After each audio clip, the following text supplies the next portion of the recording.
I go to Chinatown occasionally, not every week, but maybe like once or twice a month to do my grocery shopping. I guess the thing about Chinatown is you really can feel like you're traveling to a foreign country. And I see things in Chinatown that I don't see anywhere else. Yeah. You're not going to see a jackfruit at Whole Foods. It's just not going to happen. There's just things like the lotus root and the dragon eye that I think are really unusual and different. I just thought, wow, that's one place where I can get such an amazing variety of objects and create something just a little bit more unusual. So when we set up this still life, the first thing we have to make interesting is the base, right? Mm-hmm. So as we put the objects on, not only is the arrangement of the objects going to be enticing, but we also have to make the setup for them exciting. It is nice to take something like a plastic bin and stick it here, and then we get something a little bit higher. Yeah, and we can just cover this with another piece of fabric. Exactly. And make it interesting. I really like to place the biggest objects first. Definitely. Because they're the least flexible. If you're talking about the biggest objects first, what did you call this again? It's a jackfruit. You want to lean it against this? Well, and which side do you... Ooh, that's a cool side. It looks like a giant bean. Green? Oh yeah, it does, because the other side was a little more brown. I sort of like that. Me too. Because you have this diagonal motion. Yeah. Like something that has an angle, but we also want to show off the profile of this. nubbin. I've always wanted to paint a lobster. They are the best. Now I get my googly little shot. eyes and... The lobster like tilts downwards. Oh yeah. What do you think of that? That's perfect.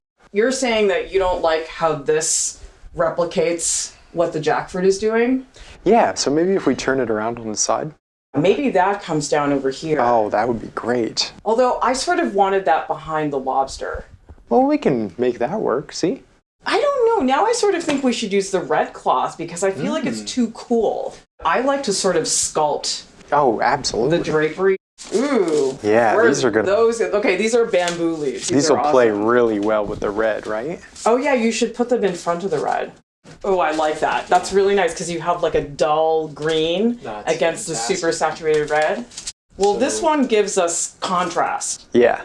Like, I don't think this is going to look as good on the purple. Oh, I don't know. That looks pretty great. Does it? See, that like pops. You know what? You're absolutely right. Yeah. That should go here. Yeah, because then we look have at the all pink, of the muted all the colors over green. here. Oh, you know, we should have this like hang down. Oh, perfect. So we get a little more height. Now that we've set up a lot of it, what do you think about changing some of the things we did early on? Like the direction of the lobster. Sure. I'm curious about how he would look. Kind of a little bit more in profile. Oh, actually, I sort of like that better because now you can see the tail. Yeah. Before, we had everything kind of pointing in this direction. But now, I think this is starting to help to unify the whole composition together. What do you think? Yeah, I like that a lot better. How would it look if we put this underneath the lobster? Oh, I love it. Just like a little I'm so like jazzed stripe about of that. That's one like it. sumptuous still life. Yeah, I'm a fan. That looks, stand here, Alex. It looks so good. It really looks good from like every point of view. Nice job. What do you think? I love it. Am I just tooting my own horn? No, I think it's fantastic.